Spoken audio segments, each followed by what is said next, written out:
In December 2023, China released a set of proposed regulations on its video gaming industry.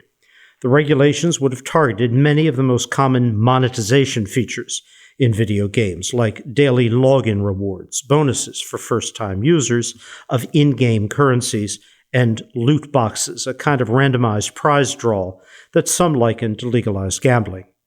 But then something happened. The release of the proposals caused Chinese gaming stocks to plunge, and the government quickly walked the regulations back. What does this tell us about the regulatory power of the Chinese government, the influence of China's tech industry, and even government anxieties about online life? There's a lot to unpack here. Today, we're talking about all of this and more. I'm David Satterfield, Director of Rice University's Baker Institute for Public Policy, and this is Baker Briefing. Here to help me unpack what happened in China's gaming industry are two experts from our China Studies program, Stephen W. Lewis and Brandon Zheng. Steve is Program Director. Brandon is our longtime research associate. Thank you both for being here. Let's start with those proposed regulations announced in December last year. Brandon, what exactly was the government trying to do? What was it trying to regulate, if that's what it was, and why was market reaction so extreme? Well, in a word, teenagers.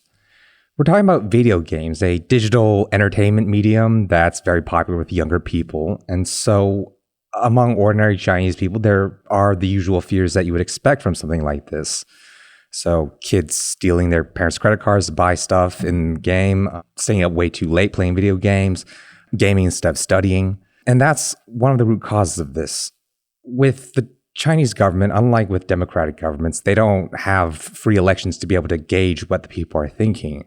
And so one of the methods that the CCP has historically used to gain legitimacy and hold on to power is to be proactive with social issues. And to a great extent, that is what they were trying to do here, show that they were listening to these concerns and they were doing something about it. There were rumors about the extent to which the government took an input from these companies when they were drawing up these regulations. Some sources suggest that they didn't take in as much input as many of these companies were thinking. In terms of the reaction to this, one of the things is that it's not just gaming, it's really all of tech. And this is true for many countries, but especially China. A lot of the gaming companies are subsidiaries or they're at least partially owned. They do business with the major tech conglomerates in the country. For example, you have MiHoYo, who mostly does gaming, but has done some venture capital investments in nuclear energy, I believe fusion. And then you have Tencent, which is behind major games such as Clash of Kings, but they're also the company that created WeChat, the messaging app that almost everyone in China uses. So all of these markets are connected. And when we're talking about the stocks, companies that own these gaming divisions, so some of China's biggest tech companies were plunging, and that had a knock-on effect just because of the importance of Chinese tech. Brandon, I just want to be clear. This was assessed to be an attempt by the government to respond to concerns over online gaming. It was not an attempt by the government to suppress, gain control, somehow further intrude into the content of what was being done online. I think that is a potential concern, but I would say overall that a lot of this is, I think, a lot more relatable to Western audiences in terms of the specific concerns that people think of. A lot of them are bread and butter because to some extent, right, they don't want to be too heavy-handed. This is entertainment, and when you're being entertained, you're not necessarily organizing, so they don't necessarily want to suppress it because of any messages. And this was indeed an entertainment industry, profit-making, but an entertainment industry.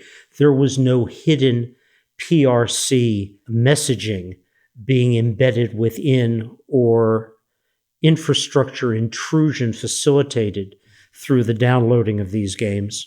I wouldn't say so, in large part because when you're licensing these games, for example, you license it out to localizers in other countries, right? These also have to be on the App Store, a lot of them. Many of China's most popular, most profitable video games are actually mobile games. So for the most part, the benefit that the gaming industry brings to China is more of a soft power, more of an influence on the global industry, more in the sense of turning Chinese actors into important producers and consumers that other countries, other companies in those countries can't really ignore.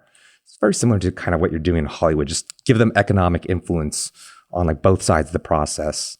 Okay, well, the regulatory walkback, the sharp manner in which it happened, seems to indicate two things. First, the Chinese government was very concerned about the drop in stock value of video game companies, but it also would suggest a fundamental faulty analysis or misreading of the consequences of their action. And the two are equally significant. Steve, what's your view on this, and what do these companies, and it may be a continuation of Brandon's comment, what do they offer China beyond profit and employment? The tech companies, I think the Chinese government recognizes that it has unintentionally in a way, because it wasn't part of their Belt and Road Initiative to set up this very strong, what you would call soft power or cultural diplomacy type initiative, is that these companies were very, very good at this. And in some cases, as we looked at other research, in kind of expropriating or adopting or imitating very successful cultural art forms like anime, for example, and adopting them to games. But they have a real advantage in the sense that China's tech companies have, in a way, kind of stolen a march on the Western and Japanese ones. And part of it is our tech companies were built in an age when you had brick and mortar banks. You had brick and mortar studios. You had telecommunications companies that have buildings and things like that. Whereas in China's case, all of this is like new equipment. And China itself is a developing country. Yes, you have billionaires. You've got hundreds of millions of middle-class Chinese, but you still have hundreds of millions of very poor Chinese. And so Chinese tech companies, including all the ones that relate to like social media, entertainment, but also like banking, online banking, grew up in an environment which is much more like the developing world. And so this is the real advantage of China's companies going overseas in comparison to ours. Is our entertainment industry is going, yes, Hollywood, we want to sell Hollywood abroad, but you have to do it with Visa and MasterCard. And the rest of the world isn't interested in that system. In the same way that anime, the Japanese banking system, slows down the people around the rest of the world trying to participate in anime games, or buy movies and things like that. Whereas the Chinese one was set up for people who don't have desktop computers, they have smartphones, and they can do banking, they can do social, they can do everything through a smartphone. And it's also low-income people, low-income participation. Just a question for whichever one of you wants to respond. Were the primary markets for these games, are they Chinese or outside China? In many cases, China, right, but also outside. And it's important for some of these ones that the United States is actually one of the most important ones too. Isn't that right, Brandon? Very much so. I would say that in terms of the Chinese gaming industry, their base very much is domestic. So having observed sort of the consumer side, if you're not Chinese, much of the time the Chinese gaming industry's rise, it looked something like this, which is that until a relatively recent point, they were not really a thing that people talked about outside of China. To the extent that they did, people might think, this looks kind of Japanese, but kind of not.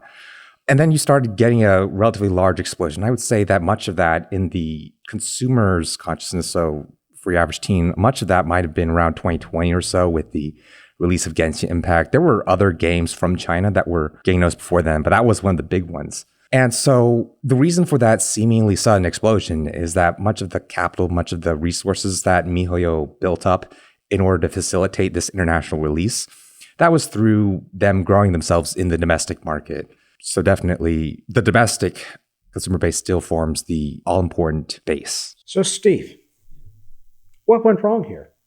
Did the government misread the private sector's reaction? Was it just an error in judgment? Does that say anything more broadly about hyper-centralized governance and decision-making? It definitely does. And that's, I think, the main concern about this example for both Chinese people and people around the rest of the world is this a sign of just really bad regulatory policy to come? And one of the extra sensitivity, I would say, on the government's part has been that coming out of COVID, which was deeply unpopular. It hurt their export-driven economy, which is what the central government and large local governments mainly participate in. But it also left local governments who bore the burden of dealing with COVID, all those lockdowns and dealing with the costs. It left them with so much debt that it tanked actually the other part of the economy that's critical, the housing industry. So we've also begun to see failures of very large housing companies, a lot of local government debt. And so the stock market has been one of the few shining examples. And that's where these tech companies really kind of rule and show their influence. And the other problem here too is that Xi Jinping in 2022, he brought in a whole new cast of lieutenants. He was able to rewrite at the party Congress, bring in a whole new group of people. And as we've seen with like the foreign minister, the defense minister, a lot of these people have had to been replaced because they haven't been competent. And one of the reasons we've done other research showing this too is that he, unlike his predecessors who've been choosing people who are very successful in running companies, either state companies or sometimes private companies, they would poach successful business people and bring them into the party. They're not doing that anymore. He's promoting to top regulatory positions people who are party loyalists, known for their party loyalty. And in fact, a lot of them actually have security backgrounds as well. Very interesting. So, Brandon, can you give us a little context here? Are these kinds of failed regulatory measures common outside China? Was China following a model broadly adapted or adopted by other states? So to answer your last question in a very brief answer, I would say no. What China was trying to do, I'd say, was unprecedented in terms of just how much they're trying to force the scope. Now, reacting to these game companies with regulations, that is very much the thing we do see outside of China.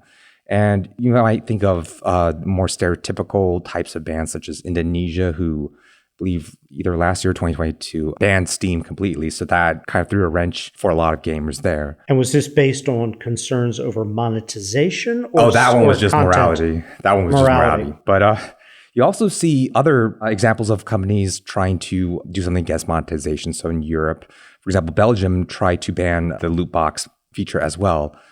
And what we saw there is that it didn't really work because, frankly, Belgium is a much smaller market than China. We actually see in recent years, whenever the EU tries to regulate anything related to tech, they tend to have more success doing so together. So Belgium's lone effort wasn't as successful. And we've seen other reactions that don't quite go into the realm of government regulations. Japan is where many of these monetization features were actually first really developed. And there was one monetization feature that was similar to loot boxes, except it was arguably even more exploitative. You could take all the cheap items that weren't rare you got, and in certain combinations, you could combine them and get a rare item. It essentially incentivized people to keep on going, even if they got a bunch of bad items, because even some of the bad items can help. And at that time, there was a lot of controversy over it, and the government was very close to passing a ban, but the Producers Association for video game companies in Japan got together and voluntarily decided to enforce a ban among its members in order to regulate themselves before the government did something about it. And for the most part, that has worked well in Japan. At least that particular mechanism no longer exists. And so we do see a decent amount of social backlash over just the general phenomenon. So, tech industry in general, not just the gaming industry. We've got a lot of discussion here in the U.S., regulation of big tech, as it's referred to, in all of its dimensions. Are there parallels here or apples and oranges between what happened here in China, what is under debate here in the U.S. regarding the power, the scope of tech industries? So I think there's one thing in the U.S. we do have, which is that our tech companies have no shortage of lobbyists and people who can get out the word and meet with our legislators. That said, it's also true that our tech companies have a kind of disproportionate influence in our stock markets. If we think about, the Standard & Poor's 500, most of the valuation of it, a third of it, is top Nvidia 7 companies. And what has happened to Nvidia's stock. Yes. It's a lot of excitement about these brave new frontiers of new technology and AI, but China and the US have some of the same concerns, but I don't think there's actually there isn't a sophisticated understanding of how these companies are tied together. So let's project forward exactly what we just talked about. Gaming industries, the tech industries. The common judgment, right or not, is China does great with garden variety chips. They're not so good with the cutting edge, nano, latest generation chips. Is that good enough for China to be a successful heavyweight in the tech industry going forward, or are they going to have to focus on that cutting edge of chip design and production? They are focusing on the cutting edge side. And so the part that comes from like their National Science Foundation, the central government investments and focusing on universities, working with companies, that part's there. The part that's going to be really hard for them is bringing in angel investors. So bringing in innovators who are familiar with other sources of capital. The Chinese government doesn't have a very good track record of identifying and supporting innovative new technologies that will do really, really well. Very last question on that theme. Is Taiwan a source for mainland China of that kind of cutting edge technology? They're very much interrelated at the company level. Yeah, that's definitely true. Which leads one to the perhaps correct, perhaps incorrect conclusion.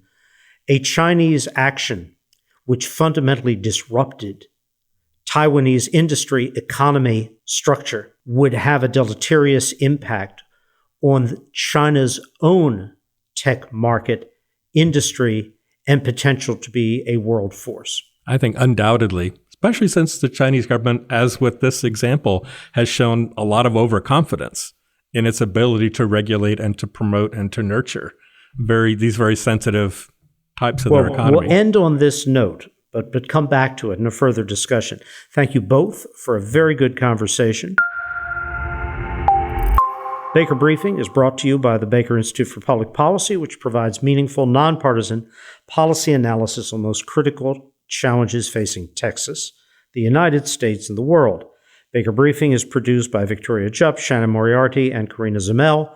AV production is led by Kevin Young. Our interns are Rice University students Riley Barker, Gray Beaubien, and Maria Marcus. To learn more about our work, please visit us at bakerinstitute.org. Thank you all for listening.